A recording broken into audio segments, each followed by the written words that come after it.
दोस्तों नमस्कार। स्वागत है आपका हमारे इस यूट्यूब मंच पर।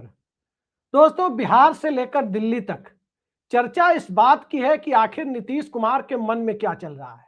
नीतीश कुमार की सक्रियता कुछ ज्यादा ही क्यों बढ़ी हुई है। कभी वो अपने बेटे के साथ अपने गांव पहुंचते हैं, वैसे वो हर साल जाते हैं। कभी पटना में इको पार्क में जाकर लोगों से मिलना जुलना शुरू कर रहे हैं और कभी किसी मंत्री के यहां जा रहे हैं। लेकिन इन सब के बीच पटना और दिल्ली के बीच बिहार के आईपीएस अधिकारियों के ट्रांसफर का मुद्दा अगर बड़े मुद्दे में तब्दील हो जाए तो यह गठबंधन की सियासत के लिए शुभ संकेत नहीं है। खासकर एक ऐसी सियासत के लिए जिस सियासत के बारे में यह तय माना जाता है कि नीतीश कुमार चुनाव भले ही भारतीय जनता पार्टी के साथ लड़ लिए, अब उनके सामने वो आदर्श परिस्थितियां जनादेश ने बना दी है जिसमें वो भारतीय जनता पार्टी के बिना भी सरकार चला सकते हैं। तो क्या उस स्थिति की तरफ नीतीश कुमार बढ़ रहे हैं? जब नीतीश कुमार 43 विधायकों पर थे तब भी उन्होंने गृह मंत्रालय पर कंप्रोमाइज नहीं किया। जब नीतीश कुमार 71 विधायकों के साथ जनता ने उन्हें भेजा था तब भी न तो नीतीश कुमार ने गृह विभाग पर कंप्रोमाइज किया और न ही विधानसभा अध्यक्ष पद पर कंप्रोमाइज किया।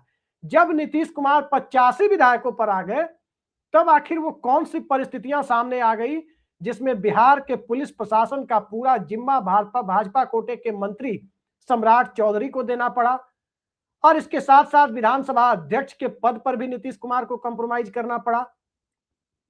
ये सारी परिस्थितियां एक ऐसे दौर में सामने आ रही है जब बिहार के दो पड़ोसी राज्यों में बारी बारी से अगले 5 महीने से लेकर 15 महीने के बीच में चुनाव होने वाले हैं और वो चुनाव एक तरफ भारतीय जनता पार्टी की प्राणवायु कहे जाने वाले उत्तर प्रदेश में है तो दूसरी तरफ बंगाल शेरनी ममता बनर्जी के होम टर्फ पश्चिम बंगाल में।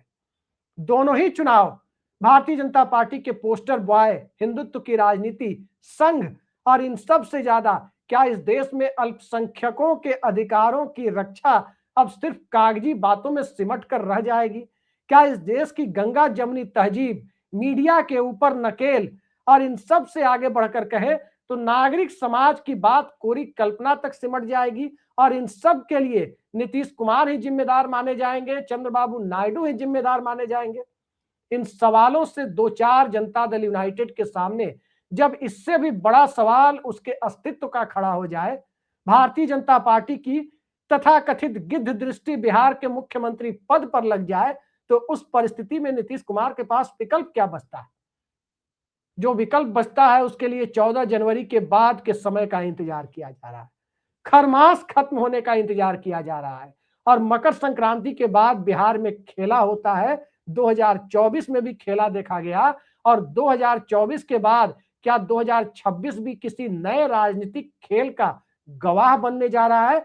जरा इसके लिए बिहार की परिस्थितियों और बिहार विधानसभा के अंक गणित को देखना जरूरी हो जाता है। पिछले महीने की शुरुआत में आप सब ने देखा कि किस प्रकार से इंडियन एक्सप्रेस में एक खबर छपी कि गृह मंत्री अमित शाह नीतीश कुमार के का सक्सेशन प्लान पूछ रहे थे जनता दल यूनाइटेड के 2 नेताओं और बिहार के ब्यूरोक्रेट से। अब सक्सेशन प्लान की बात भारतीय जनता पार्टी पूछे और नीतीश कुमार इस पर चुपचाप चुप्पी साध कर बैठ जाए या बर्दाश्त कर जाए, ये होने से रहा। 43 सीटों वाले नीतीश कुमार तो इस तरह की बातें बर्दाश्त नहीं कर पाए, फिर भला 43 से दोगुनी यानी 85 सीटों वाले नीतीश कुमार इसे बर्दाश्त करेंगे? भला ये कैसे संभव है? बिहार की राजनीति में कोई कितनी भी सीटें इस चुनाव में जीता हो, कोई कितने भी वोट लाया हो, राजद दावा करेगी कि सबसे ज्यादा वोट उसे मिले, भाजपा दावा करेगी कि सबसे ज्यादा सीटें उसे मिली। लेकिन यह बात बिल्कुल सही है कि जो बिहार का जनादेश हम और आप देख रहे हैं, उस जनादेश के पीछे सिर्फ एक चेहरा जिम्मेदार है और वो चेहरा बिहार के अंदर 20 साल की एंटी इनकम्बेंसी के बावजूद विश्वसनीयता के स्तर पर राजद, भाजपा और खुद जनता दल यूनाइटेड के किसी भी नेता के ऊपर भारी पड़ता दिखा है। इस बार का जनादेश कहीं ना कहीं विश्वसनीयता का जनादेश था। अगर यह जनादेश वाकई जनादेश है, इसमें कोई मशीनी खेल नहीं हुआ है, तो निश्चित तौर पर यह नीतीश कुमार की विश्वसनीयता का जनादेश था।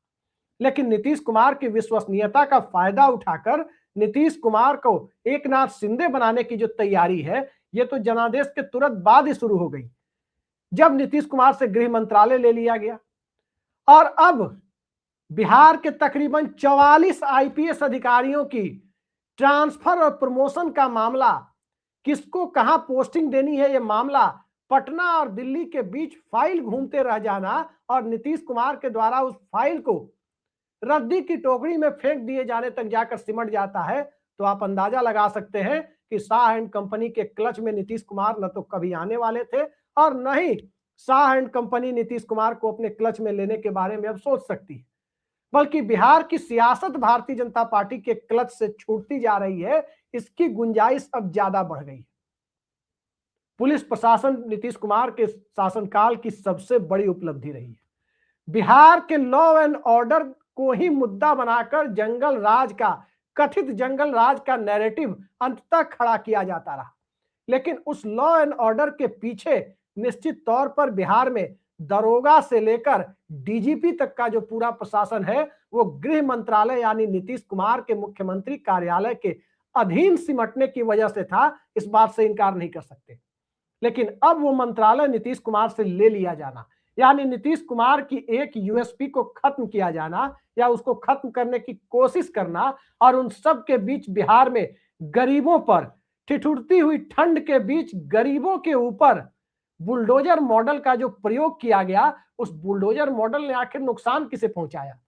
नीतीश कुमार की महादलित राजनीति को नुकसान पहुंचाया है, नीतीश कुमार की अति पिछड़ा राजनीति को नुकसान पहुंचाया है, नीतीश कुमार की सामाजिक न्याय की विरासत को नुकसान पहुंचाया है। और जब नुकसान का स्तर इस लेवल पर चला जाए कि जनता दल अपने वोट बैंक का कंप्रोमाइज होता हुआ देखे, दूसरी तरफ मुख्यमंत्री पद पर किसी गुवाहाटी मॉडल का इंतजार करने के लिए परिस्थितियां बनती हुई दिखे, तो भारतीय जनता पार्टी से पहले नीतीश कुमार खेल करेंगे, इसकी संभावना ज्यादा बढ़ जाती है। लेकिन इस संभावना को सबसे ज्यादा बल तब मिला जब एनडीए गठबंधन के अंदर 4 विधायकों वाली एक पार्टी, उपेंद्र कुशवाहा की पार्टी के 3 विधायक उपेंद्र कुशवाहा से अलग रवैया अख्तियार करने लगे और कहा जाने लगा कि इनके पीछे भारतीय जनता पार्टी है, क्योंकि बीजेपी के नए कार्यकारी अध्यक्ष नितिन नवीन के साथ ये तीनों पटना से दिल्ली गए, ऐसी खबरें हैं। वो दिल्ली में लगातार जमे हुए हैं। आखिर वो कौन सी परिस्थिति है कि वो तीनों विधायक जेडीयू में नहीं जा पा रहे?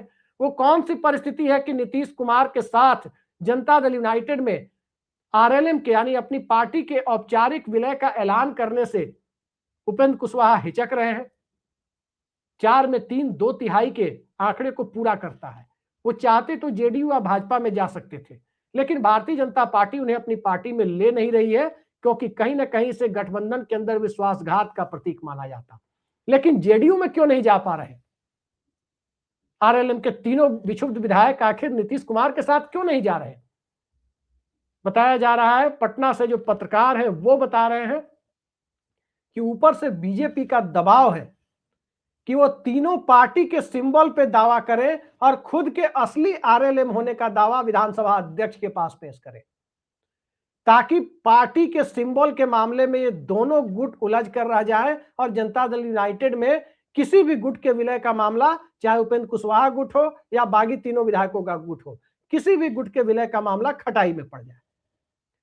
दूसरा महत्वपूर्ण पहलू बिहार के तीसरे और चौथे नंबर की पार्टियों का है। तीसरे नंबर की पार्टी के नेता तेजस्वी यादव विपक्ष के नेता है, लेकिन पटना में न तो राजद सुप्रीमो लालू यादव है और न ही तेजस्वी यादव है। तेजस्वी यादव तकरीबन 20 दिनों से बिहार से बाहर है। उनकी पार्टी और उसका विधायक दल पूरी तरह से दिशाहीन बने हुए हैं। और चूंकि तेजस्वी यादव की पार्टी के पास कोई संसाधन नहीं थे, उनके विधायक भारतीय जनता पार्टी के नैरेटिव के खिलाफ जीत कर आए हैं, लिहाजा वो भारतीय जनता पार्टी में तो जा नहीं सकते, लेकिन सत्ता के लिए लंबा इंतजार भी उनके विधायक करेंगे, इस बात की गुंजाइश अब कम होती जा रही है। एक तरफ कहा जाता है कि जांच एजेंसियों का दबाव है कि अगर भाजपा ने नीतीश कुमार को हटाने की कोशिश की और तब तेजस्वी यादव नीतीश कुमार के बचाव में सामने आए तो लैंड फॉर जॉब या आईआरसीटीसी मामला खोला जा सकता है और उसके माध्यम से तेजस्वी यादव को गिरफ्त में लाने की कोशिश की जा सकती है। वहीं दूसरी तरफ तेजस्वी यादव के पार्टी के विधायकों को जो निजी संसाधनों से चुनाव जीत कर आए हैं, उन्हें नीतीश कुमार की धर्मनिरपेक्षता, उनसे कोई बैर नहीं है, क्योंकि नीतीश कुमार की धर्मनिरपेक्षता पर तो एमआईएम के विधायक भी सर्टिफिकेट दे चुके हैं, उन्हें वो मुहर लगा चुके हैं। ओवैसी की पार्टी के 5 विधायक कि नीतीश कुमार धर्मनिरपेक्ष राज्य का नेतृत्व कर रहे हैं और ठीक ठाक से करते रहे, यही उनकी कामना है, तो इसके बाद राजद विधायकों के पास बच क्या जाता है? मोटे तौर पर इस पूरे खेल को देखकर यही लगता है कि तीसरे नंबर की पार्टी राष्ट्रीय जनता दल और चौथे नंबर की पार्टी लोक जनशक्ति पार्टी, जो 5 साल पहले चिराग पासवान नीतीश कुमार को जेल भेजने की बातें कर रहे थे, उनके विधायक दल कब तक उनके साथ जुड़े रहेंगे? ये दोनों ऐसे सवाल हैं जिस सवाल के इर्द गिर्द बिहार में एनडीए का भविष्य और नीतीश कुमार का सियासी भविष्य और इसके साथ साथ नीतीश कुमार और एनडीए के गठबंधन की हनीमून पीरियड के बने रहने या खत्म होने की परिस्थितियां साफ साफ दिखाई देनी शुरू होती। किसी भी राजनीतिक दल पे टूट के लिए 2/3 विधायकों की जरूरत होती है। अब भाजपा और जनता दल यूनाइटेड को तो तोड़ा नहीं जा सकता क्योंकि उनका विधायक दल ही 80 से ऊपर का है, लेकिन जिनके 25 विधायक हैं, जिनके 19 विधायक हैं, जिनके 5-6 विधायक हैं, उन्हें आसानी से तोड़ा जा सकता है। लोक जनशक्ति पार्टी में टूट के लिए 19 में 13 विधायकों की जरूरत है। 13 का आंकड़ा ही 2/3 होता है। राष्ट्रीय जनता दल में टूट के लिए 17 विधायकों की जरूरत है, 25 में 17 की। तो क्या 17 और 13 ये 30 का आंकड़ा नीतीश कुमार हासिल कर चुके हैं और मकर संक्रांति के बाद इसका औपचारिक ऐलान हो जाएगा?